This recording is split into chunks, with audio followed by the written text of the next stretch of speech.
जय हिंद दोस्तों, मैं पीयूष सिंह एक ट्यूटोरियल में आप सबका स्वागत करता हूं। आज मैं लेकर आया हूं मैथ मेरा रेगुलर क्लास रहेगा और जो भी बच्चे तैयारी करने वाले हैं उनके लिए सबसे बेस्ट क्लास रहेगा। आप रेगुलर इसको देखिए, मैं इस पर प्लेलिस्ट बना दूंगा, अलग से रख दूंगा उसमें, वो मैथ के नाम से। ठीक है, आइए समय न गवाते हुए आज लेकर आया हूं मैं परसेंटेज। ठीक है, शुरू करते हैं परसेंटेज से ही। तो परसेंटेज किसे कहते हैं ये बताइए। देखिए, परसेंटेज में ना उसका सिंबल क्या होता है। परसेंटेज का सिंबल आपका क्या होता है, ये परसेंटेज का सिंबल होता है। ठीक है, परसेंटेज का सिंबल होता है। और परसेंटेज का मतलब कितना होता है, जो ये सिंबल है इसका मतलब क्या हुआ, परसेंटेज का मतलब होता है 100। परसेंटेज किसने पे निकलता है, 100 पे। ठीक, समझ में आ गया इतना बात। हम्म, और सवाल लगाने से पहले मैं बता दूं, अगर मानिए कि अगर 50% ऐसे लिखा हुआ है, ठीक, 50% लिखा हुआ है, तो इसे फ्रैक्शन में बदलना हो तो आप कैसे बदलेंगे। ठीक, इसको आना तो चाहिए कि 50% का फ्रैक्शन कितना होगा। ठीक, तो यहाँ पे देखिए 50% का फ्रैक्शन कैसे निकालेंगे, तो यहाँ 50 लिखेंगे और बटा में क्या करेंगे, 100। ये जो परसेंटेज है, परसेंटेज का मतलब बताया हम लोग 100 होता है, तो जो परसेंटेज है यहाँ पे इसके बाद 100 आ जाएगा। अब यहाँ क्या करेंगे, हम भाग दे देंगे। तो भाग देंगे तो कितने बार कटेगा, 2 बार में। तो 1/, क्या हुआ, 2, मतलब 1/2। तो 1/2 आ गया। तो 1/2 क्या, इसका फ्रैक्शन क्या हो गया, 1/2। तो ऐसे मैं किसी भी संख्या का अगर कहूँ कि फ्रैक्शन निकालना हो, जैसे मान लीजिए यहाँ पे ये 25 दे दिया गया, अगर 25 का फ्रैक्शन निकालना हो तो आप कैसे निकालोगे। ठीक, तो आप कैसे निकाल सकते हैं, जैसे इसको निकाले हैं वहीं पे ऐसे इसको निकाल सकते हैं। 25 लिखेंगे और यहाँ बटे में 100, जो ये परसेंटेज है जो, यही बटे में आ जाएगा, 100 हो जाएगा। अब यहाँ भाग देंगे तो कितना आएगा, देखिए 25 का 100, तो 1/4 कितना हो गया, 1/4। जो हमारे ऐसे ही दे दिए कि 20% को बताइए, यहाँ 5% को बताइए और 40% को बताइए, तो आप कैसे बताएंगे। सेम ऐसे ही आप करेंगे, समझ गए। ऐसे ही आपको करना है, कैसे करेंगे यहाँ पे, तो यहाँ लिखेंगे क्या, 20 लिख के बटे में क्या करेंगे, 100 का मतलब क्या होता, जो परसेंटेज है इसका मतलब क्या हुआ, 100। तो 100 को ऐसे लिख दिए और कैसे क्या करेंगे, यहाँ पे आप क्या करेंगे, भाग देंगे। तो भाग देंगे तो कितना आएगा, भाग देंगे तो क्या आएगा, 1/5 कितने बार कटेगा, 5 बार में कटेगा। तो इसका फ्रैक्शन कितना हुआ, 1/5 हो गया। ठीक, अब ऐसे ही 5 का निकालना है और 40 का निकालना है। तो अब तो निकाल सकते हैं आप लोग, समझ में आ गया होगा। मान लीजिए 5 का निकालो तो क्या करेंगे, यहाँ 5 में, और परसेंटेज का मतलब क्या हुआ, 100। 100 लिख दिए। अब यहाँ भाग देंगे कितने बार जाएगा, 20 बार में। कितने बार जाएगा, 20 बार में, समझ में आ गया। और 40 का निकालना हो तो 40 क्या लिखेंगे, 100। अब कटाएंगे तो कितने बार कटेगा बताइए, 2/5। फ्रैक्शन कितना हो गया, 2/5। ठीक है, ये फ्रैक्शन में आएगा 2/5, समझ में आ गया इतना। ठीक, ये 5 का जो है उसका भाग कितना है, 5 का जो भाग है वो 2 है, इसमें से 2 है। ठीक है, में जो नीचे वाली वैल्यू होती है वो टोटल होती है। ठीक है, नीचे वाली वैल्यू पूरा टोटल होती है। इतनी बातें आपको समझ में आ गया। तो अगर मान लीजिए कि इसका कहाँ प्रयोग है इसके बारे में बताऊंगा। तो अगर ऐसे मान लीजिए कि अगर किसी को दे दिया गया फ्रैक्शन निकालने के लिए, अगर 16 सही 2/3% का फ्रैक्शन कह दिया जाएगा निकालने के लिए, तो आप निकालेंगे कैसे। ठीक, तो पहले तो आपको ये हल करने आना चाहिए कि एक सही 1/2 अगर लिखा हो तो इसे कैसे हल करेंगे, ये तो पहले निकालने आना चाहिए। तो तब परसेंटेज निकालेंगे उसके बाद। तो देखिए कैसे निकालेंगे, 1/2, मतलब एक सही 1/2 को अगर निकालना हो तो आप कैसे निकालेंगे, इसके बारे में आपको जानना पड़ेगा। ठीक, तो क्या करना, पहले क्या किया जाता है, तिर्यक के मल्टीप्लाई किया जाता है, गुणा किया जाता है, उसके बाद ऊपर जोड़ दिया जाएगा।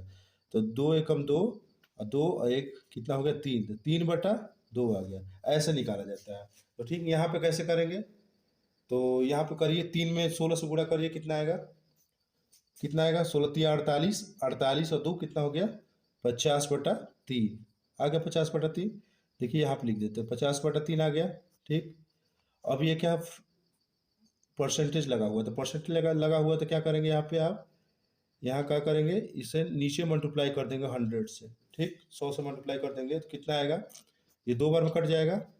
और कितना आ गया यहाँ पे, 1/, ये मल्टीप्लाई गुणा कर देंगे इसमें तो कितना आएगा, 6 आ जाएगा, 1/6। तो मान लीजिए इससे बचने के लिए आपको मैं लिख देता हूँ, बस उसको याद कर लीजिएगा तो आपका काम बन जाएगा। इतना बात समझ में आ गया? देखिए इसका प्रयोग बता दूंगा, मैं लिख देता हूँ यहाँ पे, आपको समझ में आ जाएगा। ठीक, देखिए अगर यहाँ जहाँ लिखा हो, मान लीजिए 1/2 लिखा हो तो इसका कितना होता है, 50% होता है। यहाँ लिखा हो 1/4 तो उसका कितना होता है, 25% होता है। और 1/3 लिखा हो तो इसका कितना होता है, 33 सही 1/3%। ठीक, उसके बाद से अगर आ गया 1/6, देखिए यहाँ निकाले हैं ना, 1/6 का क्या होगा, यही होगा 16 सही 2/3%। ठीक, समझ में आ गया? इसके बाद क्या होगा, 1/7। अब 1/7 का कितना होता है, 14 सही 2/7%। समझ में आ गया? देखिए लाइन से बता दिया, इतना समझ में आ जाना चाहिए। उसके बाद क्या होगा, 1/8 का कितना होता है, 12 सही 1/2%। समझ में आ गया? ऐसे अगर इसको याद कर लेते, देखिए याद मत करिए, आप बार बार अगर प्रश्न हल करेंगे तो आपको याद हो जाएगा, इसे याद करने की जरूरत नहीं है। 1/9, 1/9 का कितना होगा, 11 से 1/9। ठीक, इसके बाद यहाँ पे 1/10 का कितना होगा, 1/10 का कितना होगा, 10%। और 1/11 का कितना होगा, 9 सही 1/11%। अब 12 का कितना होगा, 1/12 का 8 सही 1/3% होगा। और 20 का कितना होगा, 5%। ठीक, और एक और बहुत ज़्यादा पूछता है, 3/8 का पूछता है, इसका कितना होगा, 37 सही 1/2% होता है। और एक और है यहाँ पे, उसका भी पूछता है, मैं लिख दूँ क्या है, 4/7 का कितना परसेंट, 57 सही 1/7% होता है। ठीक, अगर इतना आपको याद हो गया तो समझिए कि आपका अधिकतर सवाल इस पे एकदम हल हो जाएगा। ठीक, तो इस पे मान लीजिए कैसे अगर सवाल आएगा, देखिए अगर मान लीजिए कि यह दे दिया आपको, डायरेक्ट क्वेश्चन में आ गया कि 37, मान लीजिए आपका क्वेश्चन में यहाँ आ गया कि 37 सही 1/2%, 2% दे दिया, तो इसको आप फ्रैक्शन में कैसे बदलेंगे? सबसे आसान तरीका, फ्रैक्शन में कैसे बदलेंगे, तो आप क्या करोगे, पहले इसमें इसमें मल्टीप्लाई करोगे। ठीक, तो मल्टीप्लाई करोगे, उसके बाद जितना आएगा यहाँ मल्टीप्लाई करोगे आप, तो कितना आएगा, यहाँ कितना आएगा, 74 आएगा। और 74 में एक जोड़ देगा तो 75, 75/2 हो गया।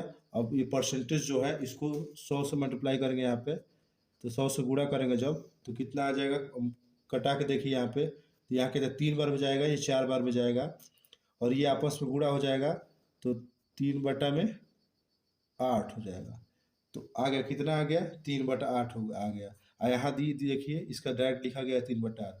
तो अगर ये याद करना हो, याद कर लेंगे, तो ये इतना जो करना है इससे बच जाएंगे। तो इसके लिए ये बहुत महत्वपूर्ण है, समझ गए?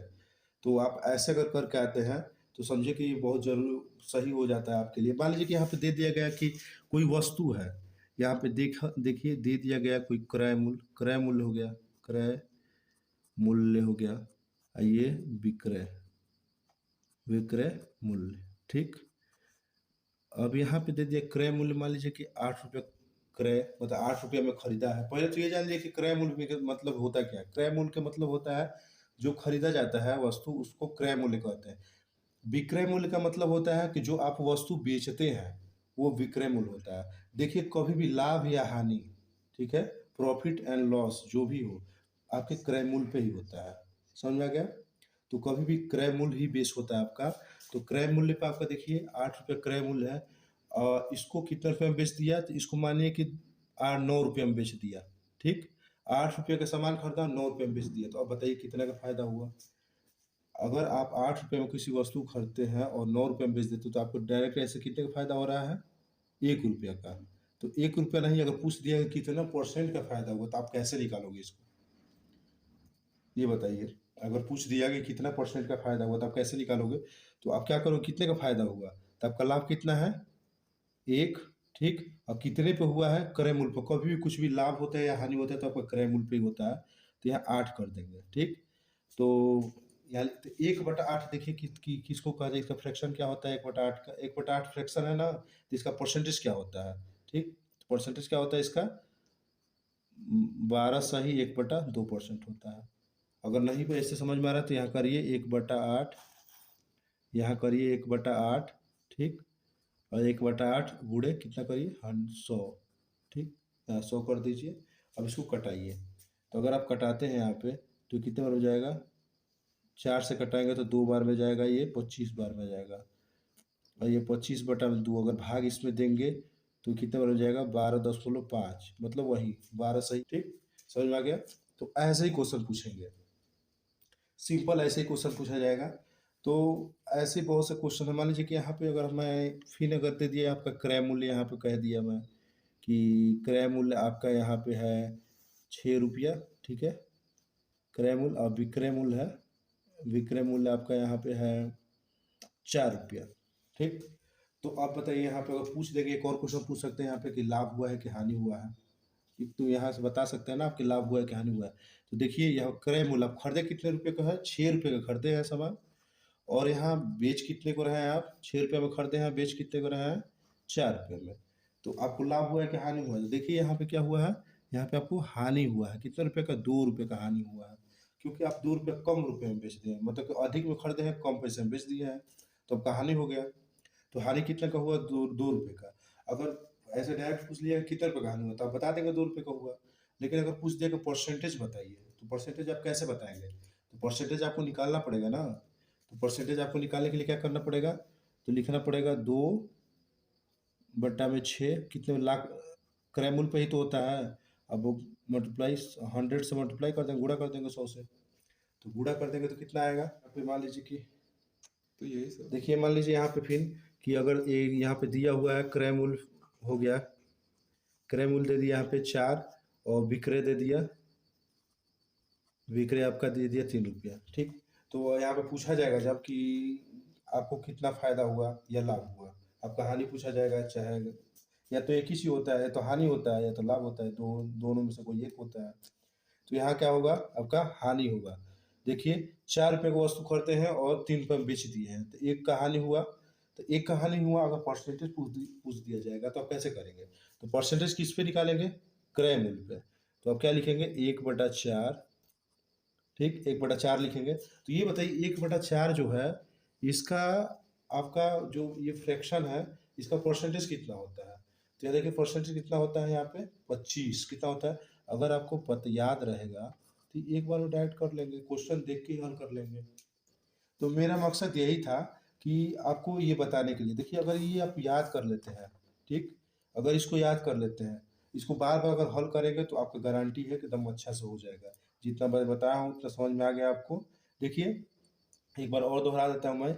ये जो फ्रैक्शन है, 1/2 का 50% होता है, 1/4 का कितना होता है? 25% होता है, 1/3 का कितना होता है? 33 सही 1/3% होता है, और 1/6 का कितना होता है? 16 सही 2/3% होता है, और 1/7 का कितना होता है? 14 सही 2/7% होता है, और 1/8 का कितना होता है? 12 सही 1/2% होता है, ठीक। आगे 1/9 का कितना होता है? 11 सही 1/9% होता है, 1/10 का कितना होता है? 10% होता है, 1/11 कितना होता है? 9 सही 1/11% होता है, और 1/12 का कितना होता है? 8 सही 1/3% होता है, 1/20 का कितना होता है? 5% होता है, 3/8 का 37 सही 1/2% होता है, और 4/7 का कितना होता है? 57 सही 1/7% होता है। देखिए ये जो है ना, ये दोनों ये भी बहुत पूछे जाते हैं, ठीक। और ये तो एकदम हर बार अगर पूछिए मत, हर जगह। और एक ये इतना बार आता है ना कि पूछिए मत, ये जो अभी जितना लिखवाया है सब इम्पोर्टेंट, अभी बहुत से होते हैं, लेकिन ये जो हमेशा आते हैं बार बार वो चीज़ लिखवाया हूँ, ठीक। तो देखिए अगले और ही अच्छा, इसके बाद और अच्छा लेकर आऊँगा प्रश्न, ऐसे ऐसे प्रश्न लेकर आएंगे जो कहीं ना कहीं हुए हुए हैं। जैसे मान लीजिए सीटेट हुआ, या CPO SI हुआ, चाहे यहाँ CGL हुआ, चाहे UP SSC का हुआ, चाहे पेट का हुआ, जितने भी एग्जाम है, ऑल एग्जाम की बात कर रहे हैं, जो भी क्वेश्चन आए हुए हैं वही लेकर आऊँगा, और यहाँ पे अच्छे से बताऊँगा। परसेंटेज आज शुरू किया हूँ तो परसेंटेज पूरा खत्म करूँगा, ठीक। ऐसे परसेंटेज जैसे आयु से संबंधित क्वेश्चन हुए, परसेंटेज हुए, और जैसे क्षेत्रफल हुआ, जितने भी मैथ में क्वेश्चन आते हैं सारे मतलब कि जितने टॉपिक है सब मैं टॉपिक यहाँ पढ़ाऊँगा। देखिए मैथ भी पढ़ाऊँगा और हिंदी भी पढ़ाऊँगा, सारा टॉपिक यहाँ पूरा करूँगा, मैथ को पूरा पूरा कर दूँगा। हिंदी के लिए भी एक अलग से मेरा प्लेलिस्ट बना हुआ है, वहाँ पे हिंदी का भी है, ठीक? तो इस वीडियो के लास्ट तक बने रहने के लिए धन्यवाद। जय हिंद।